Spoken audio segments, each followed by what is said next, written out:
Diana, de Machado de Assis, voz, Iba Mendes. Em certo dia do mês de março do ano da graça de 1868, encontravam-se na Rua do Ouvidor, cidade do Rio de Janeiro, dois rapazes, ambos acompanhados de um criado carregando as respectivas malas. Luiz, Alberto, que é isso? A que horas chegas? Não pôde ser mais cedo. Venho do caminho de ferro neste momento. Mas tu chegas também de Minas ou partes para lá? Não chego nem vou para lá. Vou para o Rio Grande. Está a sair o vapor. Que volta tão repentina é essa? Assim é preciso. E isto só pelo diabo. Se eu soubesse de semelhante coisa, tinha vindo mais cedo. De lá te escreverei. Adeus. Adeus. E os dois amigos, depois de se abraçarem, separarem-se, tomando um para a hospedaria, outro para a Praia dos Mineiros. Alberto foi fazendo consigo as reflexões seguintes. Que diabo leva o Luiz ao Rio Grande tão repentinamente? Este rapaz tem o juízo a arder. Tempos depois, Alberto recebia a seguinte carta de Porto Alegre, escrita pelo amigo Luiz. Luiz a Alberto. Prezado amigo, só agora te escrevo, porque só agora me é dado dispensar alguns minutos. Se fosses alguma destas susceptibilidades que tantas vezes encontrei, dava-te outra razão. Mentirosa de certo, mas suficiente para acalmar-te o espírito e consolar-te o coração. Mas prefiro a verdade. Eu te conheço, tu me conheces, nós nos conhecemos. Queres então saber que motivo me trouxe ao Rio Grande tão repentinamente? Um motivo simples: receber um legado. Tive notícia de que meu padrinho morrera e me deixara em testamento certa quantia assaz avultada para colocar-me acima das atribulações da vida. Que tal? É ou não uma tigela de maná que me veio do céu?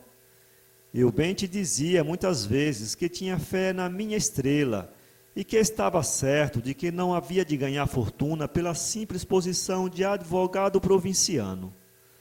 Mas já te ouço dizer contigo mesmo, que tivesse um legado, concebe-se, mas que fosse ele próprio arrecadá-lo, e isto é que eu acho esquisito. Respondo à tua reflexão. Podia dar procuração a alguém e ficar comodamente na corte à espera que lá me fosse ter às mãos a quantia legada por aquele chorado padrinho. Se não fiz isto, foi por virtude de uma cláusula que o meu referido padrinho incluiu no testamento.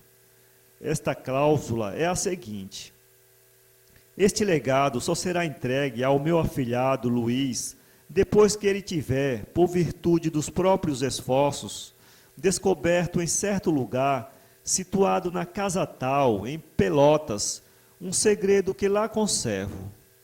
Deves compreender que eu não podia, estando na corte, descobrir o segredo de Pelotas. Por isso embarquei e apenas recebi a notícia. Muitas vezes te falei neste padrinho como o mais singular e extravagante dos padrinhos. Sobre a condição que ele punha, tinha eu a curiosidade de saber qual era esta nova excentricidade do velho. E parti. Ainda não fui a Pelotas, mas tratei de indagar que casa era aquela e quem residia lá. Disseram-me que a casa era propriedade de meu padrinho e estava vazia há 5 anos. E isto aguçou a minha curiosidade. Decididamente temos um mistério neste negócio. O que, sobretudo, me causa ainda maior assombro é não haver na cláusula a designação em que lugar da casa se acha o segredo. Será nas salas, nas alcovas, no terreiro, no teto ou no chão? Não sei. mas o legado vale a pena, e eu tenho forças e tenacidade para levar a obra ao cabo. Disponho-me a partir dentro de alguns dias, munido de instrumentos e acompanhado de meu guasca. De tudo o que ocorrer, dar-te-ei conta. Adeus, não sejas preguiçoso, escreve-me. Alberto leu e releu esta carta. Sorriu à ideia de que Luís se achava envolvido em um mistério de romance. Ele sabia que o padrinho do advogado era um homem excêntrico, desta longa família que se ramifica por todas as raças e todos os países. Direi em 2 palavras quem eram os 2 amigos. Luís, advogado provinciano, como ele próprio diz, tinha tomado grau na Faculdade de São Paulo e tinha vindo a advogar na corte. Fazia um ano que se achava aí, sem ter conseguido nome nem fortuna. Alguma coisa que trouxera ia se gastando e o legado do padrinho veio na melhor ocasião. Alberto, natural do Rio de Janeiro, era advogado, como ele, sem nome e sem fortuna, como ele, filho da Academia de São Paulo, havendo em tanta harmonia e identidade uma única diferença. Era o legado do padrinho de Luís. A viagem a Minas, feita por Alberto, era por motivo de colher informações minuciosas para servir em processo. O encontro de ambos, já o leitor teve notícia no começo destas linhas. Alberto não respondeu à carta de Luís, por não ter certeza do lugar em que estaria este, se em Porto Alegre, se em Pelotas. Esperou que da parte do amigo lhe chegassem comunicações necessárias, mas esperou em vão. Num fim de 2 meses, resolveu escrever uma carta em duplicata, mandando uma para cada uma das cidades onde Luís podia ser encontrado. A carta de Alberto dizia assim: Alberto a Luís. Resolvi escrever-te depois de esperar em vão uma carta tua. Esta vai em duplicata, uma para Porto Alegre, outra para Pelotas. Onde quer que estejas, lá te há de achar.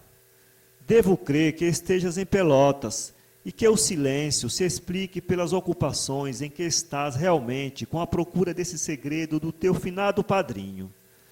Eu já sabia de quanta excentricidade era capaz esse sujeito, mas esta é de mestre, e eu não atino com o fim de toda esta meada. Por isso mesmo é que é segredo. O que for soará. Peço-te que não te esqueças, se for possível, de me comunicares os progressos do trabalho e, quando chegar a ocasião, a natureza do segredo que faz condição do legado. Segredo em casa que se não abre há 5 anos, deve ser coisa misteriosa. Olha lá, não vás esbarrar com alguma daquela surpresa das fantasias alemãs. Quem sabe se o teu padrinho não tinha comércio com o diabo? Disse uma tolice, perdoa-me. Enfim, escreve-me. Sou curioso, como uma criança. Dize-me o que houver e continua a votar-me aquela amizade antiga. Alberto escreveu as 2 cartas, subscritou-as e remeteu-as para o correio. Feito o que, esperou a resposta. Daí a algum tempo recebeu uma carta de Luís. Dizia ele: Luís a Alberto. É segredo, e segredo do diabo. Mas não é por ora o que pensas. O do padrinho ainda está por descobrir, pela razão de que ainda não fui a Pelotas. E não penses que é porque não possa. Não, tenho podido ir, mas que me prende? Perguntas tu. Vais saber. Prende-me um anjo. Não te rias, lê até o fim. Prende-me um anjo com formas de mulher. O anjo ou o diabo, que tanto importa a esta criatura que conseguiu transtornar minha razão e fazer do meu coração uma verdadeira ruína a respeito de todos os outros sentimentos. Amo meu Alberto, amo. A primeira vez que a vi foi em uma noite. Até agora só a tenho visto à noite. pelo que já lhe pus um nome simbólico, Diana. Mas, como dizia, foi em uma noite que a vi pela primeira vez, noite de sexta, noite de luar, noite de sedução. Estava linda, como a irmã que então atravessava a planície celeste, calma e suave, influindo amor, inspiração, poesia. Dessa noite para cá fiquei perdido. Bem sabes como nasce o amor. É de súbito. Eu senti que naquele momento o anjo encarregado de escrever no céu a minha biografia, porque eu acredito que há anjos biógrafos ao céu, adicionou ao capítulo do amor o nome de Diana. Diana, sabes tu que beleza é esta? Como encanta, como fascina, como seduz? Tu não sabes nada, pobre lorpa, nessa cidade de lama e de prosa, cativo da prosa e da lama. Aqui sim, aqui resido com este serafim, a luz, a vida, a poesia. Reli o que tinha escrito até aqui e tive ideia de rasgar. Não irás tu pensar que eu estou doido ou caí na pieguice? Não creias nada que não seja isto. Amo é a palavra da criação, diz o poeta das orientais. Mas deixe-me contar como foi que eu vi e amei esta mulher. Costumava eu ir tomar chá em casa do major O, meu parente afastado, bom velho que possui filhas bonitas e de excelentes qualidades. Ia às 8 horas e voltava à meia-noite para casa. Ouvia lá falar muitas vezes da viúva Caldas, mas nunca prestei maior atenção a essa referência e ouvia como se não ouvisse. Uma noite em que fui mais cedo, disseram-me as filhas do velho que esperavam a viúva Caldas para tomar chá. Perguntei quem era essa viúva Caldas, que eu não conhecia. Disseram-me que era a viúva de um homem do norte, que para ali fora há 1 ano, o qual tinha falecido 5 meses antes. A viúva, desde que eu lá cheguei, andava doente, e por isso não tinha ido à casa do major. Mas achava-se boa e ia lá naquela noite, pela primeira vez que saía depois da convalescença. Não se tratou a este respeito uma só palavra mais. Daí a bocado, estávamos assentados na chácara, cujo portão dava para uma rua. Aparecem a alguma distância uns vultos brancos. Era a viúva e a mãe. As moças correram a ir buscá-las, e eu acompanhei-as por delicadeza, não podendo supor que essa viúva Caldas fosse a mulher destinada a mudar completamente o meu destino. O luar estava claro, suave, límpido. Quando me aproximei da viúva e troquei com ela um olhar, senti uma comoção inexprimível. Estive alguns segundos sem desviar os olhos dos olhos da moça. Ela também não desviava os seus. Tudo se preparava para que este encontro fosse decisivo da minha sorte. A noite era das mais adoráveis noites do sul. Conversou-se, tomou-se chá e à meia-noite fomos eu, o major e as filhas deste, acompanhar as visitas até a casa. Diana, não quero dar-lhe outro nome, pareceu não ser indiferente aos sentimentos que me inspirou. Também ela parecia impressionada, comovida. Pela minha parte, não sei se disse coisas acertadas naquela noite. Daí para cá, já a vi 10 vezes, e sempre de noite. Imagine se a impressão produzida durante a noite podia enfraquecer. Tem aumentado antes com força redobrada. À 5ª noite não me pude ter. Procurei um instante em que lhe pudesse falar a sós e declarei-lhe indiretamente o que sentia por ela. Diana, ou respondesse do mesmo modo, ou fosse ilusão minha, o que é certo é que me disse algumas coisas indiretas, assaz explícitas.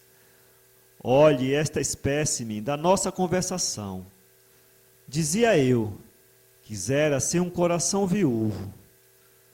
Por quê? Perguntou ela. Porque os corações viúvos se consolam, respondi. Ah, e suspirou. É claro ou não? Ah, eu creio que estou dizendo alguma extravagância, mas perdoa-me tu que sabes o que é amar e conheces o meu coração nestas matérias. O que te posso afiançar é que nunca amei como agora, nem mulher alguma se gabou ainda de possuir o meu coração como esta possui. Quem dissera, meu Alberto, que vindo buscar uma fortuna e um segredo, levaria uma mulher, isto é, outro segredo e outra fortuna? Não estranhes a frase. Estou disposto a casar com Diana, haja o que houver. É paixão doida. Enfim, o vapor está a partir. Não posso demorar mais a carta. Adeus. Dentro de poucos dias vou para Pelotas, para ver se descubro que segredo é esse de meu padrinho. Olha, se é alguma fortuna enterrada, talvez a felicidade me queira proteger agora de uma vez. Adeus. Um mês correu ainda entre esta carta e a terceira, remetida por Luís ao amigo Alberto. Assistiremos eu e o leitor aos fatos que o advogado narrou na terceira carta. Basta-nos para isso transportarmos-nos para Porto Alegre, à casa de Luís, 28 dias depois da segunda carta. O amor de Luís e Diana, conservemos à moça o nome que lhe dera o namorado, caminhava às mil maravilhas. A moça correspondera ao sentimento do rapaz, ao ponto de receber afetuosamente uma declaração positiva de casamento. Como sempre se encontrasse em casa do major, onde Diana ia tomar chá todas as noites, nunca Luís fora à casa dela. Um dia, porém, em que ele manifestou desejo de lá ir, Diana disse-lhe que fosse, pediu-lhe, fez até uma intimação. No meio de tudo isto, o legado e o segredo tinham ficado esquecidos inteiramente. Na manhã do dia marcado, Luís levantou-se alegre como andorinha em tempo de verão. Vestiu-se, perfumou-se, encoraçou-se para todas as comoções e partiu. Ele levava em mente fazer nesse dia o pedido à velha.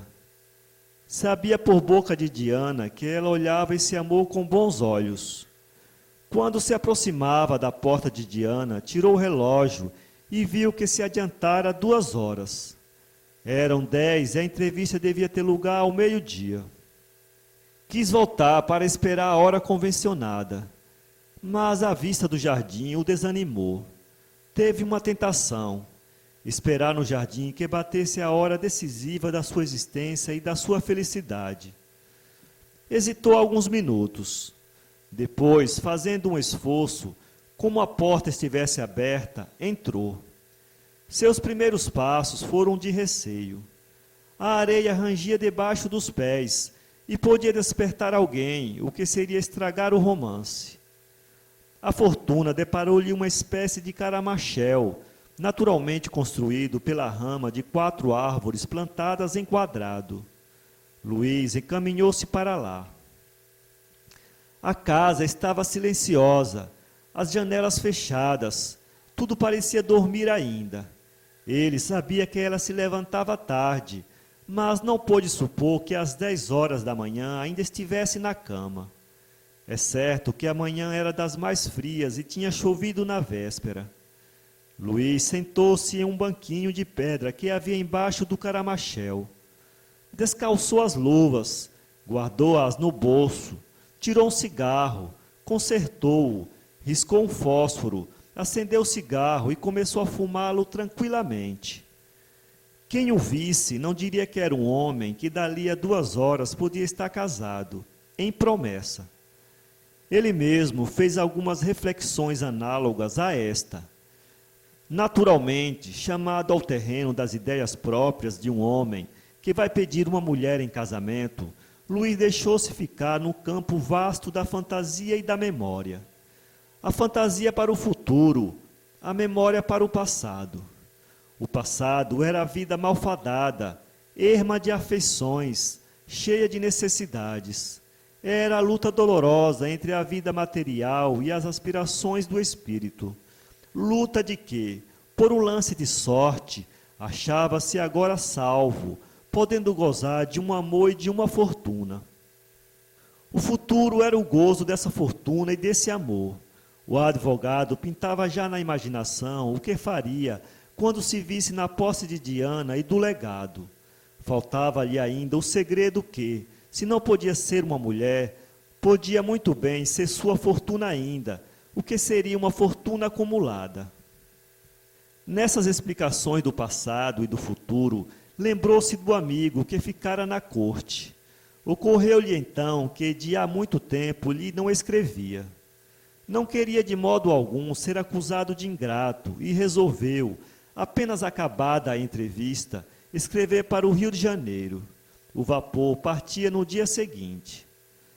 Durante este longo tempo de espera, Luís fumou 3 cigarros e consultou 20 vezes o relógio. Os ponteiros corriam lentamente como uma agonia. Luís levantava-se, espiava por entre as folhagens e via as janelas ainda fechadas. Dá-se-á acaso que ainda dormissem ou teria saído? Esta pergunta feita a si mesmo trouxe ao espírito do namorado uma dúvida cruel. Se tivessem saído, seria uma desilusão. Nisto sentiu passos. Voltou-se para o lado, de onde partia o rumor da areia calcadas por pés vagarosos. Viu 2 vestidos de mulher. Imaginou logo que seriam Diana e sua mãe. Naturalmente, tinham deixado a cama nesse momento e andavam passeando no jardim, fazendo apetite. Luís lembrou-se que ouvira algumas vezes a Diana dizer que tinha esse hábito de longos meses. Melhor, pensou ele, causo-lhes a surpresa de me verem aqui, e é mais uma prova do amor que dou a Diana. E comprimiu a respiração para não ser pressentido e aparecer, como nos romances, o herói avisado por algum bilhete misterioso. As duas aproximavam-se cada vez mais. Luís deixou que elas se aproximassem bastante para aparecer então. Entretanto, quis ainda uma vez cravar os olhos naquela que era já senhora do coração. Arredou cautelosamente as folhas para ver melhor e colou os olhos à abertura. As duas passavam nesse momento. Luís soltou um grito e recuou. As mulheres espantadas correram para o Caramachel. Mas, ao mesmo tempo, Diana, mal conheceu o rapaz, correu para casa. Ficou a velha diante de Luís. Qual era a significação do grito do rapaz? Era que o sonho que durante tantos dias criara e idealizara desfizera-se ali todo e de uma vez. Diana, a jovem, a bela, a sedutora mulher que tanto impressionara o advogado, era uma mulher amarela, sem beleza, sem mocidade, sem encanto algum. Todos os encantos dela eram artifícios comprados e aplicados diariamente com uma paciência de feia pretensiosa.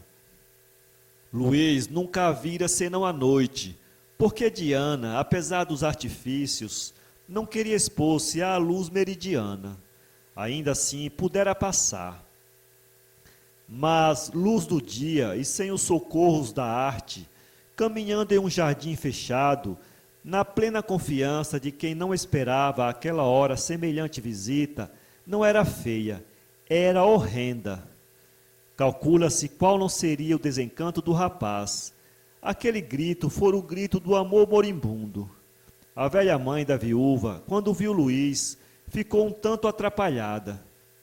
Parece que ela era cúmplice nas manhas da vaidosa filha. Mas, como não se tratasse dela pessoalmente, pôde falar ao rapaz, rindo e sem ocultar a natural surpresa de encontrá-lo ali. Luís respondeu que ia visitá-la e esperava a hora marcada. A velha convidou-o a entrar, mas o rapaz pretextou um incômodo, explicando o grito que dera e despediu-se. Instâncias, pedidos, rogos, tudo foi inútil. O rapaz saiu. Dali para casa, os seus passos eram incertos, como os de um ébrio. Já não era amor que sentia, visto que o amor fora dedicado à criatura que ele vira à noite e aparentemente bela. Era mal-estar do espírito que por tanto tempo se iludira. Quando chegou a casa, fez esta reflexão filosófica: nem sempre os palpites são vãos. Se eu não fosse esperar no jardim, não escapava tão milagrosamente ao perigo de carregar todo o resto de minha vida com um... Não acabou a reflexão, porque nesse momento apresentou-se-lhe o criado, perguntando quando partia para Pelotas. Já, respondeu Luís. Tempos depois, recebi Alberto na corte a terceira carta de Luís. Luís a Alberto. Esta carta há de chegar às tuas mãos poucos dias antes de mim. Estou em Porto Alegre, em preparativos de viagem. Podia guardar-me para contar-te de viva voz tudo o que me acontecesse depois da última que te escrevi, há um século, mas prefiro dar-te já a grande notícia. Naturalmente supões que vou chegar à corte casado com a bela Diana? Engano positivo. Vou solteiro, como vim, e vou explicar-te a razão. Tive a ocasião de ver à luz do sol a mulher que eu só vira ao clarão da lua ou a das velas da sala. Que abismo entre ambas! Passei do anjo ao dragão. A mulher era feia como um demônio. A noite e a tinta eram a solução daquela charada viva. Dei graças a Deus quando fiz a descoberta. À vista te contarei mais detalhadamente o episódio desta descoberta, que só difere de Colombo em não ser de um novo mundo, mas de um velho mundo. Desenganado dos meus amores, decidi partir para Pelotas. Este episódio não é menos interessante. Ouve-me. Cheguei a Pelotas e fui examinar a casa que há 5 anos não recebia um bocado de ar. Foram precisos alguns dias para que pudesse deixar entrar lá alguém. Quando ficou em estado de receber-me, lá fui com o meu criado e preparei tudo para proceder ao exame necessário. Tive o cuidado de consultar as paredes para ver se eram ocas e podiam, portanto, encerrar alguma coisa que constituísse o segredo de que falava meu padrinho. Nada. Marquei um dia e começamos os nossos trabalhos. Virei e revirei a casa. Comecei por escavar o chão, mas depois de pesados trabalhos, consegui a certeza de que no chão não havia segredo de qualidade alguma.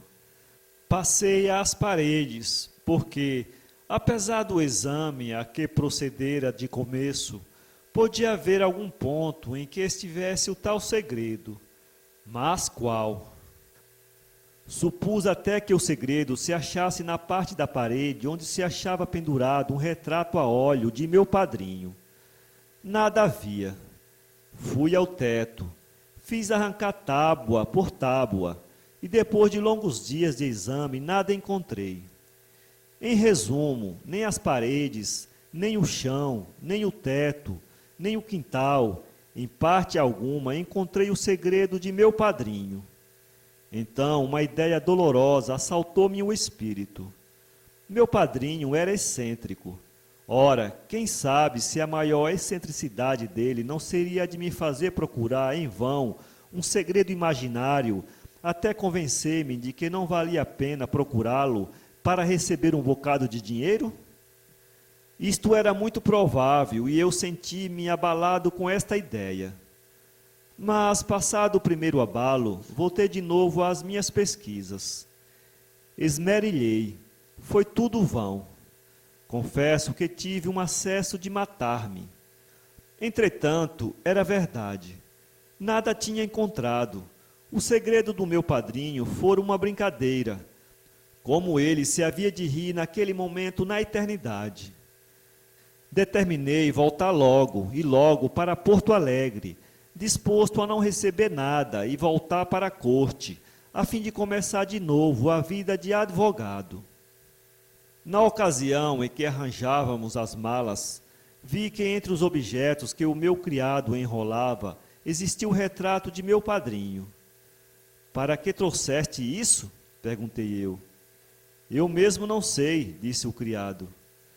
Tive então uma ideia súbita. Tomei o quadro das mãos do criado e, com o auxílio de uma faca, destas de que usam os guascas, abri o quadro. Caiu de dentro um papel dobrado. Apanhei o papel com a mão trêmula. Seria aquele o segredo? Abri o papel e pude ler a custo as letras apagadas pelo tempo. Queres saber o que dizia o papel? Lê. Conselho a meu afilhado. Nunca te fiz em aparências. Se eu tivesse o segredo antes de ver Diana... Enfim, estou hoje de posse de uma fortuna e de uma lição que me custaram alguma coisa. Até breve. São Paulo, 2017. www.poeteiro.com